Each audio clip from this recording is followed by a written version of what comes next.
Welcome to the Business Spotlight series. I am Everardo Resendiz. I'm known around here as Coach Ever. I am a certified executive and business coach here in Action Coach in Northwest Louisiana. Today, I have Joe Strong, the owner CEO of Strong Construction LLC, as my guest. And we're going to be talking about his business, the journey to business ownership, challenges, best practices, and share a peek into what it really is like to build and operate a business. If this is your first time on the channel, please be sure to like and subscribe to get notifications when we drop new conversations just like this one. And so, Joe, welcome and thank you for being here today. Hey, how's it going, man? I appreciate you guys having me and thank you for reaching out to me. Well, we are really excited to hear about your business. So, will you share with us a little overview of your background and, a little bit of Joe of Strong Construction? Yeah, so kind of my journey with construction, I guess, started, at a young age. I was on job sites, picking up wood and pushing brooms for my grandfather and my dad. And it kind of just started there because I always, I wanted to make money. So, the best way to do that, summertime, go help my grandfather and dad and, it kind of started at a young age. And then as I grew older, as graduated high school, went back, my grandfather was like, "Hey, come do, now it's time for physical labor work." And so I went there and learned how to build houses, from the ground up. So, and then also learned plans from him one on one, teaching me at such a young age. And um, so, and then I worked for him for a couple years and also worked for my dad in Northeast Louisiana. And, did that for a few years and then decided I wanted to go back to college, so when I did that, I majored in construction management and graduated in 2004 with a Bachelor of Science in Management degree. And so after that, I ended up taking a job out to in California for a couple years and got an opportunity to work on multi-million-dollar homes out there in Newport Beach and Los Angeles. And so that was a great opportunity to really see what your high-end custom homes are like. So that's kind of it was a great opportunity to learn that and especially learning from other managers and how to approach people, especially on these 30, $40 million houses as well. So you learn a lot from different bosses that I've worked for in the construction industry. And, you kind of build over time and develop your own style, what to do, what not to do. And after that, I ended up moving to back home after that. It's very expensive out there. And it was right after Katrina, I guess. And I drove to New Orleans because I mean, it was complete devastation and went down there. And then, I was like, man, this is see all this debris sitting on the road, and I mean, we're talking several feet high and multiple homes and every business, and I was like, man, this is crazy how much debris this is, and now that we're about to go put it in a landfill, and just started on that journey. I was like, man, there's got to be a better way of construction or the way we, make materials that can be, more sustainable. So it kind of started on that journey then. And I was just, looking and searching on the internet and came across different methods of construction and kind of came across hempcrete and it really stuck out to me the benefits of it.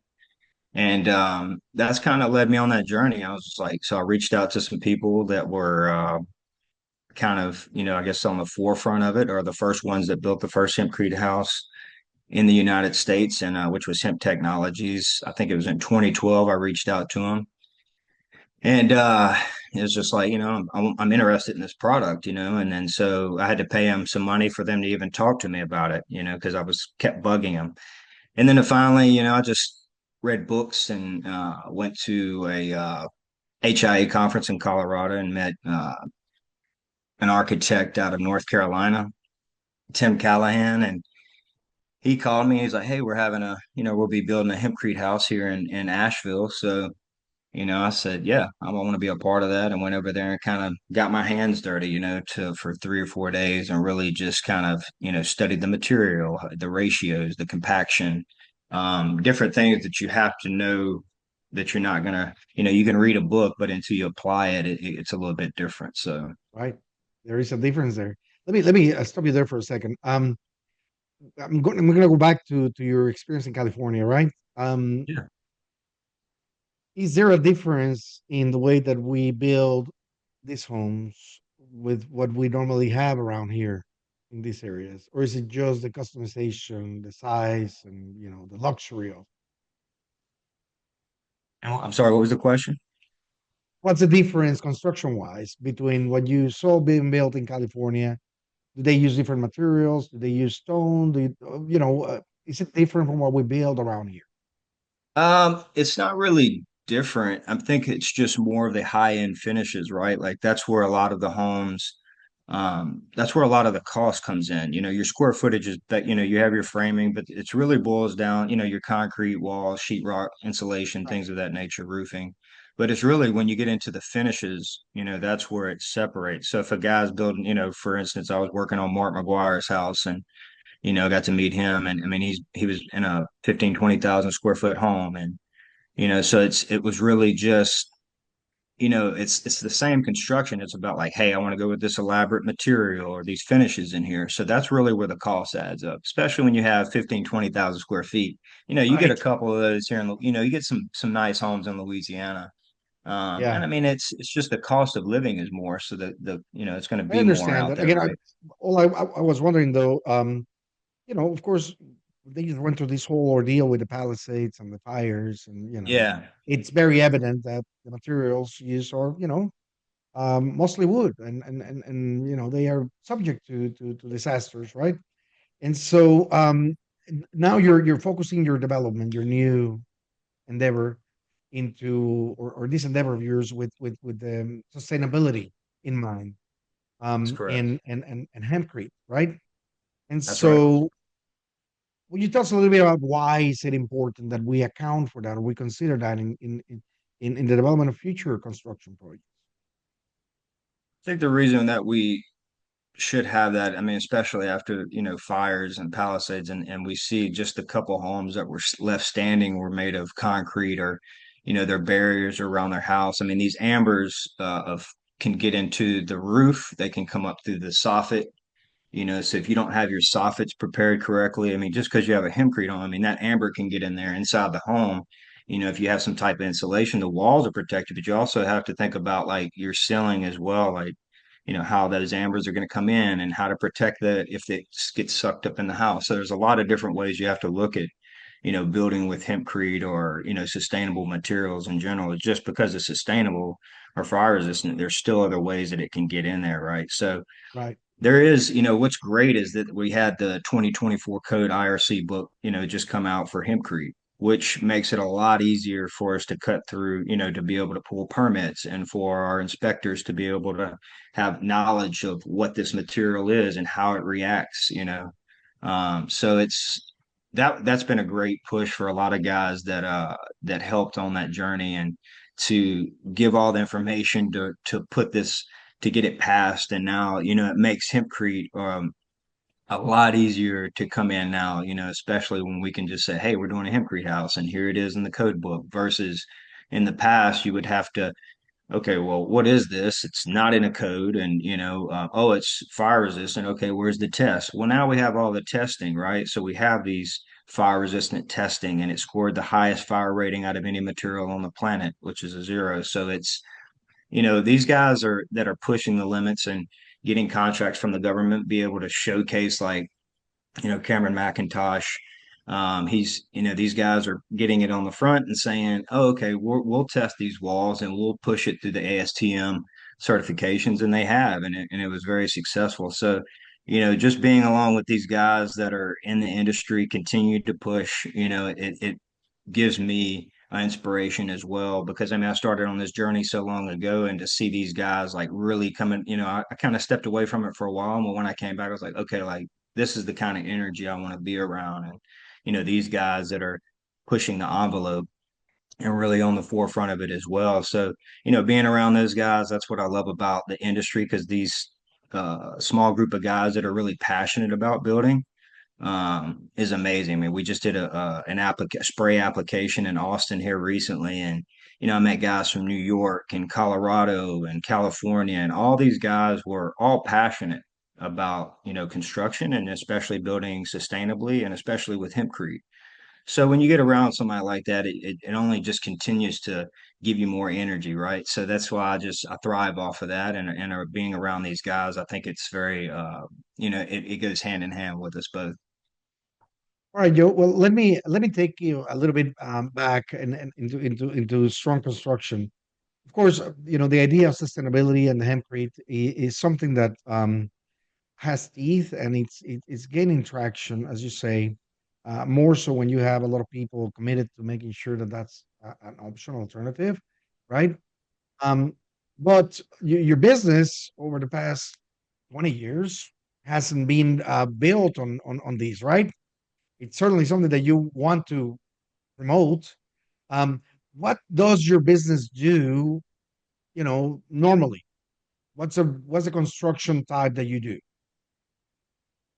Give me 1 second there. right?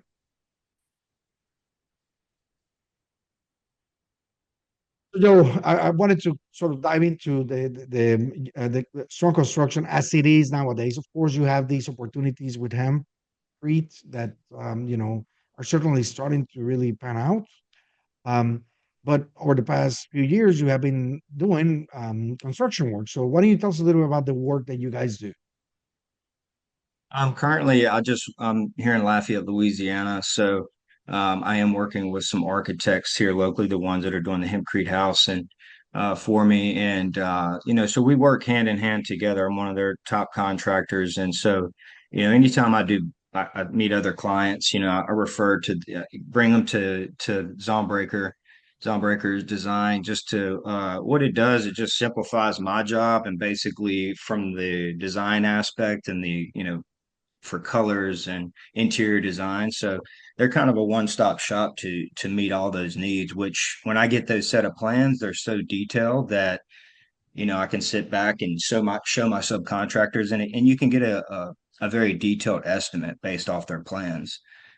So, that's why I just love working with an architect really because I've done it for so long that, we used to just go out to the site. We would make the drawings, take the measurements, draw it ourselves, and then, a lot of time consuming and then going with the homeowner and picking out colors. And so I just learned, I was like, okay, I can't go achieve my other projects if I'm doing that. So Right. that's kind of why I was, So having the you right know, partners in eager. place absolutely helps. Yeah, Um, absolutely. but let me ask you this: what would you say makes strong construction, stand out in the marketplace? I mean, there's other contractors in the area. Why would your customers choose you?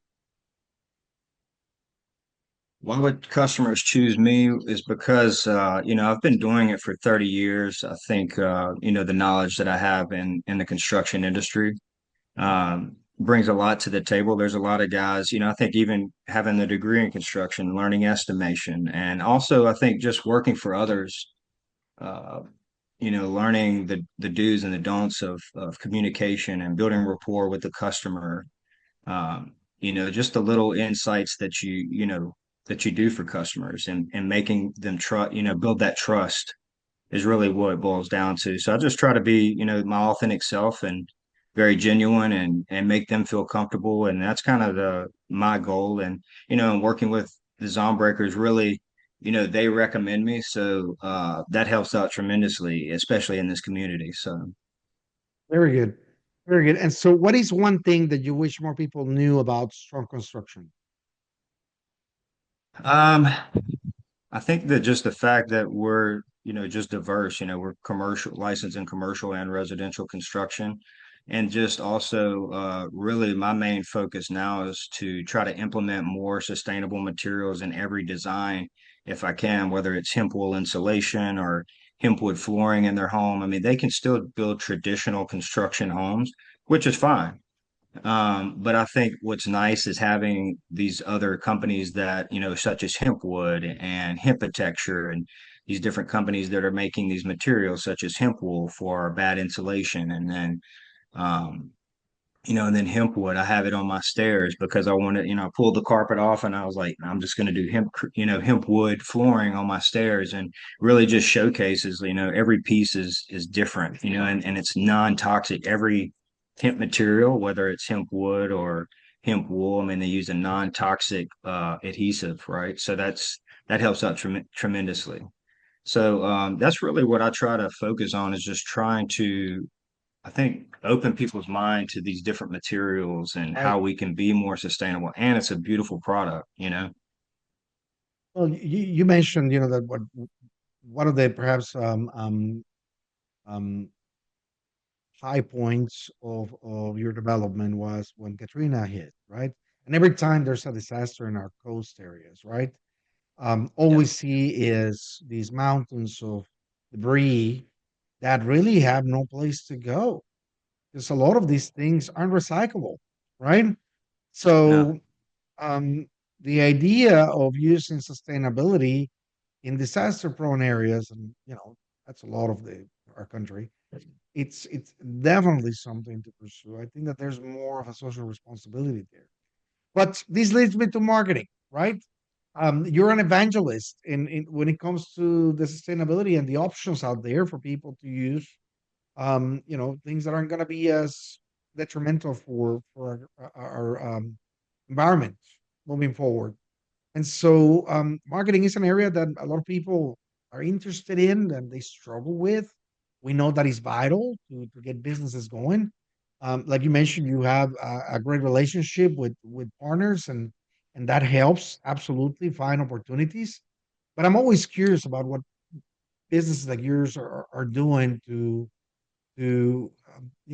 not only maintain but continuously grow and find more opportunities out there. And so, um, is there a marketing plan that you have? How many strategies do you use? Is there a budget for it? How do you go about marketing your business?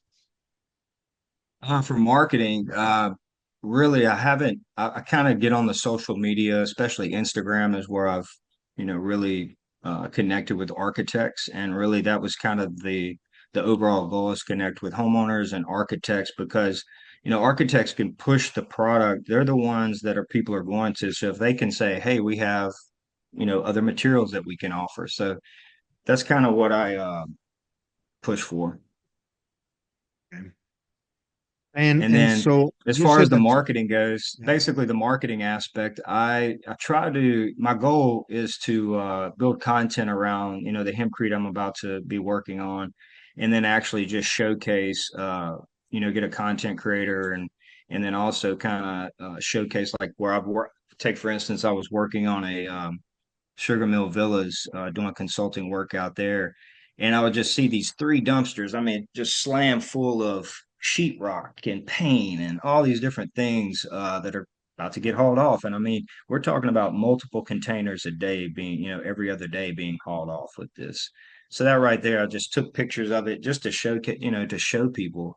Or if you go to your average house and you look in the dumpster and it's like, if you can eliminate some of that material, 30 to 40% of it, that's a huge benefit for everyone. And it's really not about, it is about sustainability, but also when you do these homes, it's also about your health, right? Because one of the biggest things we have here in Louisiana is mold, Yes. termites.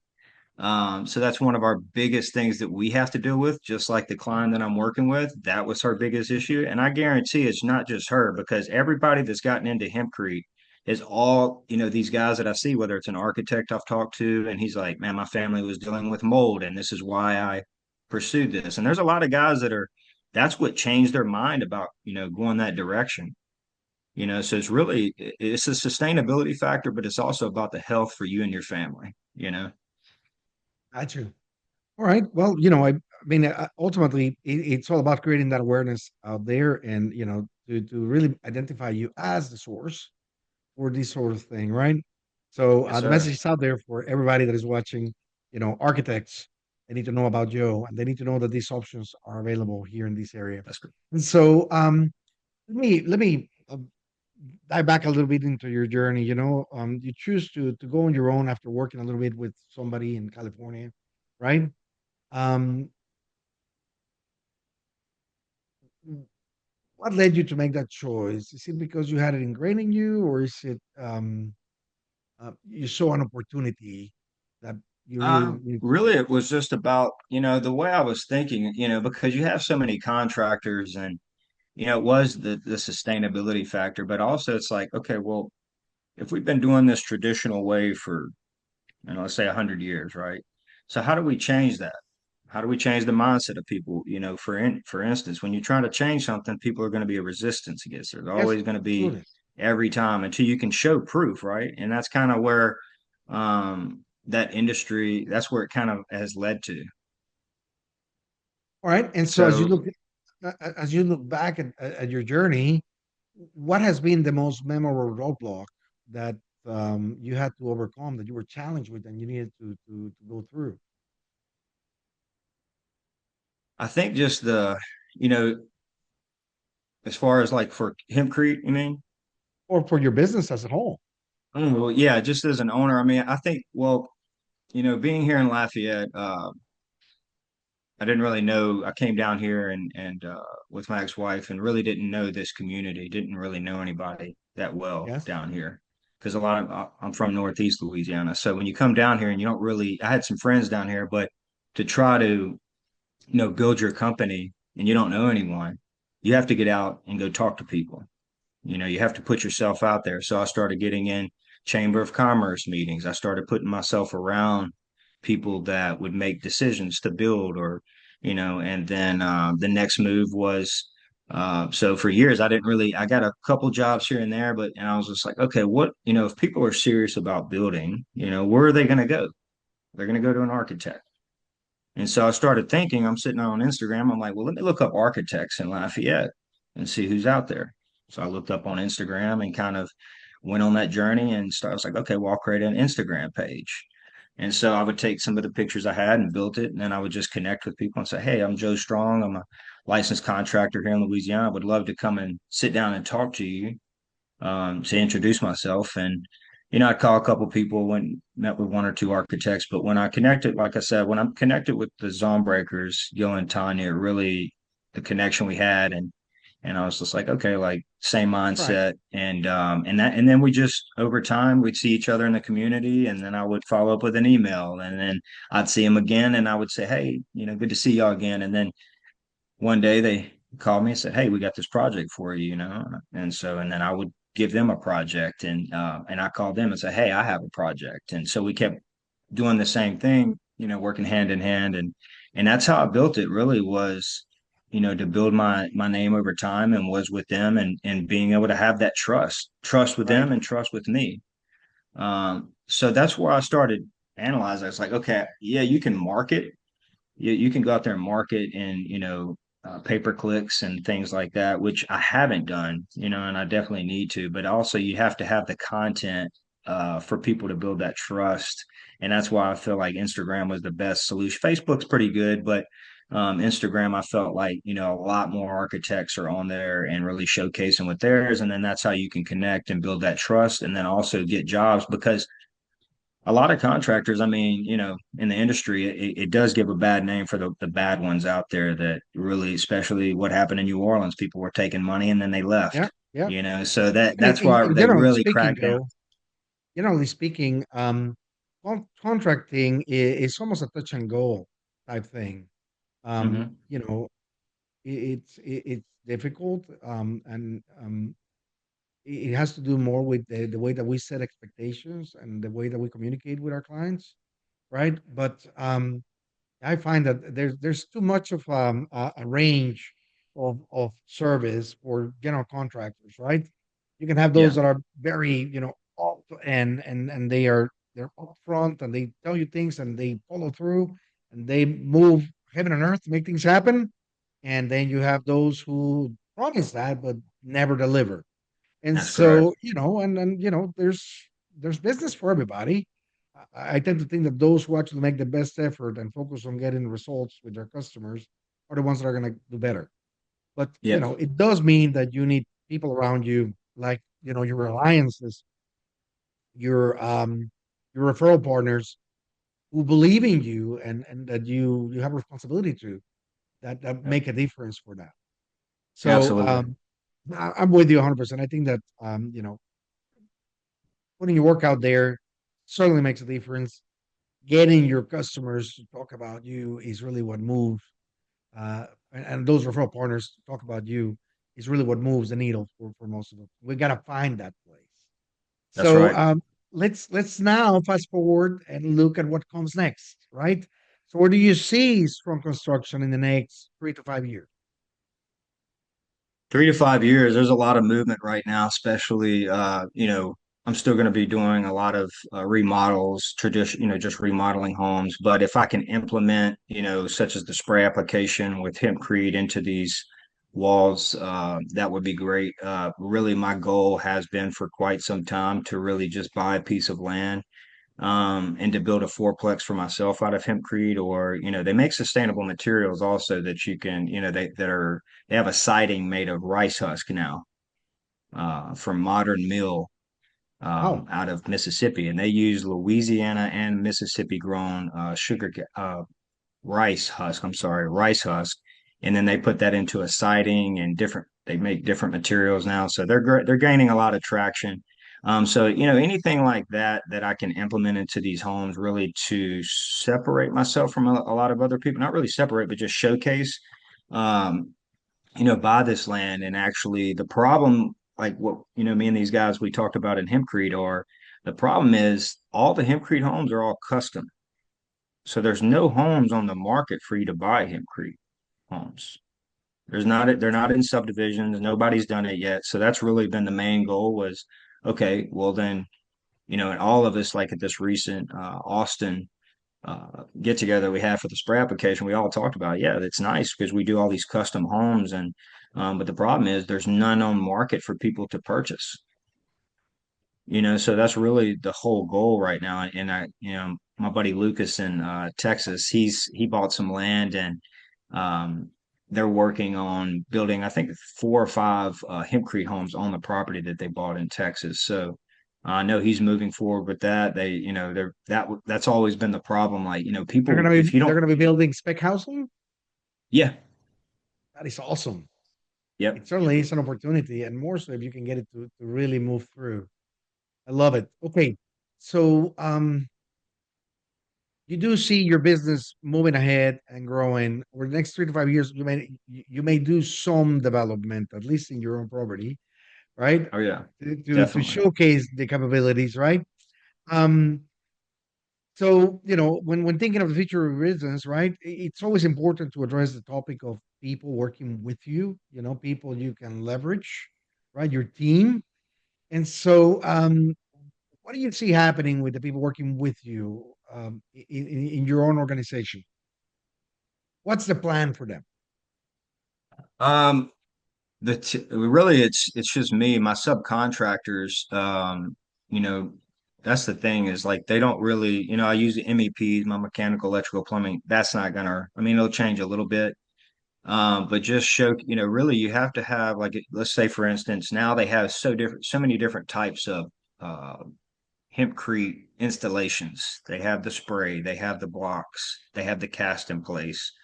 So those are things that can be implemented, but you also have to, teach somebody how to do those things. That's why, this spray application. I mean, you can reduce your labor by 60% with this, with the spray, the Eracy spray system. So that helps out tremendously. And then also you have Matt Marino, Homeland Hempcrete, that is creating modular walls. And so that's kind of who I'm working with for this specific job, was because in Louisiana, these walls, he can make these walls in North Dakota, let them cure for 45 days, and then we ship them to the site, and then we erect all the walls, and then we start on the roof immediately. Wow. So it just speeds it. In Louisiana, we always have moisture or rain. You never know what to expect. So that's why we could have done the cast in place or the spray application, which you could be done, but then you have to cover it so the water doesn't really hit it while you're doing that. But that's why I chose the cast in place method, because I mean the modular walls, because to speed up the time of construction, for her project. And it's like, okay, if we're in hurricane season, definitely don't want to have to sit there and then you have to stop the project and come back, and you're just done. So that's why I went that route. I was like, okay, let's simplify it and let's make it speed up the process here a little bit. So yeah, you can pour, you know, you're doing in 45 days to curing, but you can also pour your pad. There's other things for prepping and get ready for your site, you know, get the trusses made, things like that. So when you come to site, you can go right to work.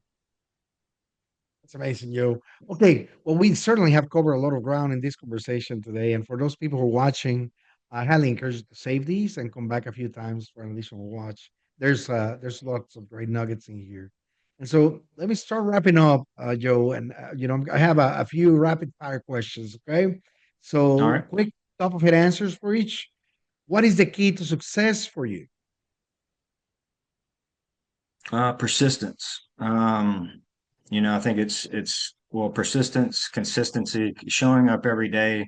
You know, when you're an entrepreneur, there's nobody there to say, "Hey, man, keep going." You know, pushing you every day. Like you're the only one that Right. can, you know, your mindset has to be right. And for me, it's I've come to, you know, come out of pocket many a times to pay for my workers' comp and general liability and didn't have any projects. So, you know, I'm still running another a company as well. So I'm like, okay, how do I manage all this and still be able to do construction? Because I project manage, I sub everything out. So, you know, there's times you want to shut the doors. You know, you're like, all right, man, like I'm tapped out on money, no projects are coming in, it's very slow. So and that's kind of like, okay, if you do take a little time out, regroup, re-strategize, and then come back stronger.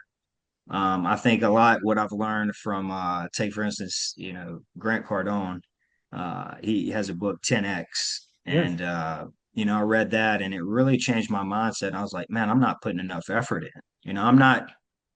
I set a goal and it's like, okay, well, if your goal's here, why don't you go 10 times bigger than that? Because if you fall short, at least you go for the best. And so it really changed my mindset. I was like, man, maybe I'm not thinking big enough or putting in enough effort. Maybe I'm just going, you know, so and that's really what taught me. I was like, okay, you have to change your mindset, you know, and then once you change your mindset to really accomplish anything, it's like, okay, develop the strategy and implement it. There you go. So again, it goes back to, you know, there's nobody coming to save you, right? As an entrepreneur, nobody's going to say, "Hey, man, I'm here to help."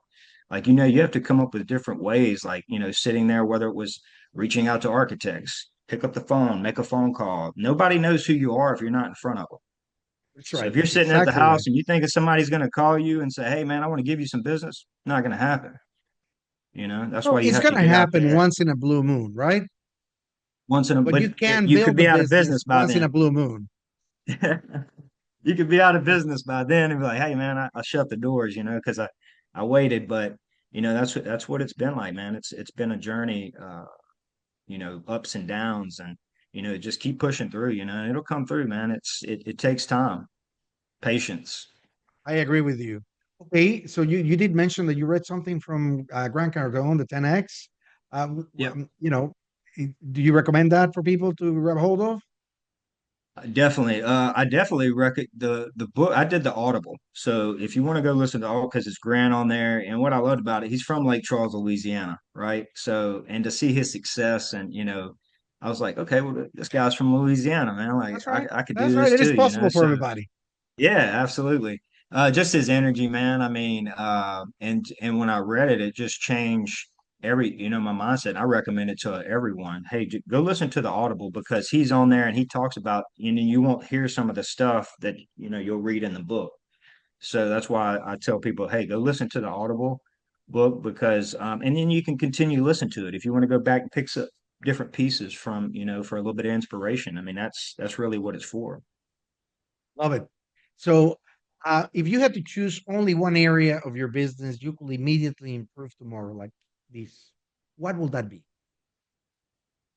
I'm sorry. If you could choose only one area of your business, one thing to change in your business that will improve tomorrow, what will that be?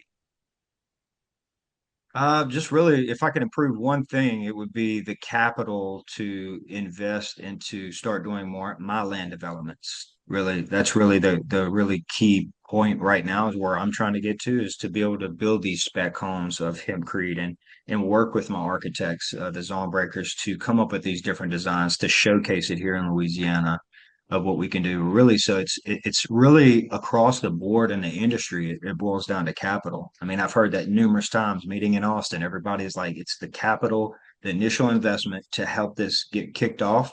And I Yeah. think once it's implemented by like your big guys that are going to come in, DR Horton, all that, they're slowly starting to see this trend of sustainability. So they're slowly implementing things like that right now. Um, so yeah, that's kind of Access to capital, definitely keep in mind. And so yeah, before we get into definitely. the final question of the day, how can other people learn about you or your company? How can they get in touch with you, Joe? You can get in touch with me a couple different ways. You can reach me on my cell, which is the easiest.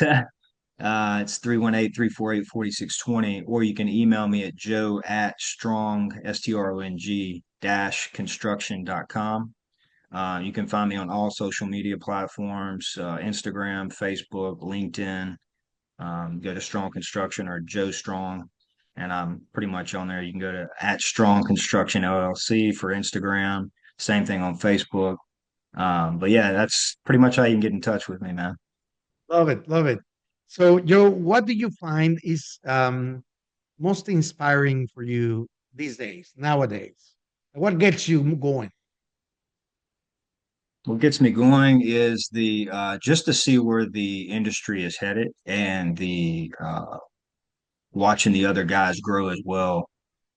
These other companies that are right there pushing, and working hand in hand, and guys that are throughout the whole, the U.S. that are doing this, and I see other guys in other countries in Australia and UK and Ireland. I mean, this is a global thing that's taking place. So that inspires me, going to these events that I just got back from in Austin for the spray application of the Eracy was amazing, and to talk to these guys and you're like, okay, like this is what I thrive off of, the connection, the camaraderie that we're all in this together, what the goal is. And being able to have that conversation with these guys, you're like, okay, like we're all on the same page here. And I'll never forget what really inspired me years ago. I went to Playa del Carmen and I was in touch with this guy, Stephen Clark, through Hemp Technologies. And I was there and he's like, hey, man, I got some guys that are there that'll pick you up. We're going to do a sustainable uh, education for kids that this building burnt down. So these guys picked me up, never met him in my life. One was a real estate agent in Tulum. The other guy was, I guess, one of his friends, his business partner, and they brought me to the site, and so I went over there, and we're talking, and why they loved hempcrete and what the benefits, and they had daughters just like I did. At the end of the conversation, we all agreed it was about the benefit for not only our planet, for our people, but for family too. And what was crazy when these guys dropped me off, I mean, we all hugged. Never even met these guys before, but it was like right then I was like, okay, like this isn't just about like here about me. It's about these other families that are, you know, in Mexico that are very passionate about the same thing. So it really, those are the types of things that I thrive off of, or that it really truly inspires me is seeing these other guys continue to push and that we have the same mindset. And I'm like, okay, I'm not in this alone. So this leads me to one last question. Joe, what really is for you the vision here? What should you be able to accomplish if everything went your way? I mean, the vision would be, I mean, which I know it's going to happen. It's just a matter of when now. Is to have sustainability, to continue to push not only here in Louisiana, Texas, and the South, or throughout the whole U.S. Really.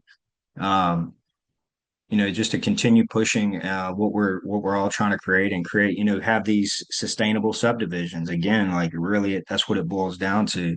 Whether it's Palisades, California, and people trying to rebuild their homes because they're out of a home. I mean, but you don't want to go back and build traditionally, so you want to think about like how our family can be safe and what these materials. So there's a lot of It is the um, same situation that the people in Florida live through. Every yeah, year they have to rebuild because a hurricane that's comes true. through and, Yeah. Yeah, I it's mean, all the you same. look at us in here in Louisiana. I mean, how many times we've had to rebuild from Lake Charles getting hit twice, and then home got hit, and then so Lafayette's in this little cone here, if you will, that hasn't been touched by any of these hurricanes. They've slid by, they've been right in this area, and many a times we thought we were going to get hit, and I was like, okay, well, just be prepared, like what's coming, and then these things move. So it's Lafayette's been saved quite a few times from I mean skimming by us a couple times. But I really think that's what has to be done in Louisiana. Is like, okay, like we continue to, or in Florida or hurricane hit zones, it's like, okay, we're continuing to do this over and over. It's like, it's a repetitive cycle, but it's called insanity when you keep doing the same thing over and over, right? So we Yes, have to change. We have to that's be right. open to this.